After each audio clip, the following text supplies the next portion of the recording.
ఒక సమస్య వచ్చినప్పుడు దానికి సంబంధించినటువంటి జ్ఞానం ఎంతో కొంత మనకు అర్థమవుతుంది. అంటే ఇన్ఫర్మేషన్ ఏంటి, ఈ సమస్య కలిగింది కాబట్టి దీని నుంచి వచ్చే ఫలితాలు ఈ విధంగా ఉంటాయి, ఈ ఇబ్బంది వచ్చింది కాబట్టి దీని నుంచి వచ్చేటువంటి సమస్యలు ఈ విధంగా ఉంటాయి, దీని నుంచి వచ్చేటువంటి కష్టం ఈ విధంగా ఉంటుంది. ఆలోచిస్తూ ఆలోచిస్తూ ఆలోచిస్తూ ఆలోచిస్తూ ఆలోచిస్తూ ఆలోచిస్తుండే కొద్దీ అవన్నీ జరుగుతాయి లేదో మనకు తెలియదు, అవన్నీ నిజంగా జరుగుతాయి లేదో తెలియదు. గొల్లియాతు వచ్చాడు, ఏమని సవాల్ విసురుతున్నాడు, ఎవరైనా సరే మీలోంచి ఒకరు నా దగ్గరికి వచ్చి నాతో పోరాడండి, నన్ను ఓడగొడితే మా రాజ్యం అంతా మీకు ఇచ్చేస్తా, మిమ్మల్ని ఓడగొడితే మీ రాజ్యం అంతా మేము తీసుకుంటాం. గొల్లియాతు మాటలను బట్టి అక్కడున్నటువంటి సైన్యంలో వచ్చినటువంటి భయం ఏంటి, గొల్లియాతుతో పోరాడితే గొల్లియాతు మమ్మల్ని జయించేస్తాడు, ఇక్కడితో మా యొక్క జీవితం ముగిసిపోతుంది. జరిగిందా అలాగా?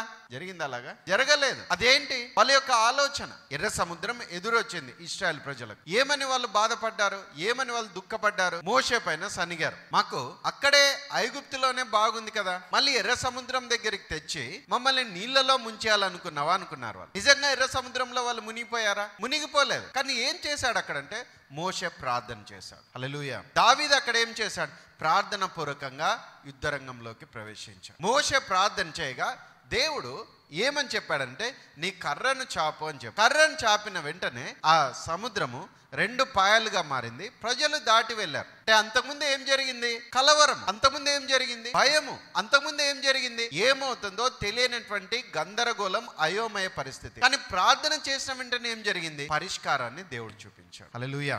అందుకని నువ్వు ప్రార్థన చేసినప్పుడు దేవుడు ఏం చేస్తాడంటే నీకు నెమ్మదిని, సమాధానాన్ని ఇస్తాడు. జ్ఞానము పరిస్థితులను బట్టి, అనుభవాలను బట్టి, ఇతరుల యొక్క మాటలను బట్టి రకరకాలుగా ఆలోచించే విధంగా చేస్తుంది. కానీ దేవుడు మాత్రము తాను ఏం ఆలోచిస్తున్నాడో ఆ పరిస్థితిలో తాను ఏ విధంగా దాని నుంచి బయటకు తీసుకుని వస్తాడో అది దేవుడు తెలియజేస్తాడు. గొప్ప సముద్రం ఎప్పుడైనా సరే కర్ర చూపిస్తే ఆగిపోయినది ఎప్పుడు లేదు, కానీ ఇప్పుడు అయింది. అది ఇప్పుడు అయింది. ఎందుకు, ప్రార్థన చేశాడు కాబట్టి. నీ చేతిలో ఏముందో, దేవుడు నీ చేతిలో ఏం పెట్టాడో అది చాలు. హల్లెలూయా. ఆ సమస్యను ఆపివేయడానికి, ఆ సమస్యను సద్దుమనచడానికి దేవుడు పెట్టినది అది చాలు. That is enough. హల్లెలూయా.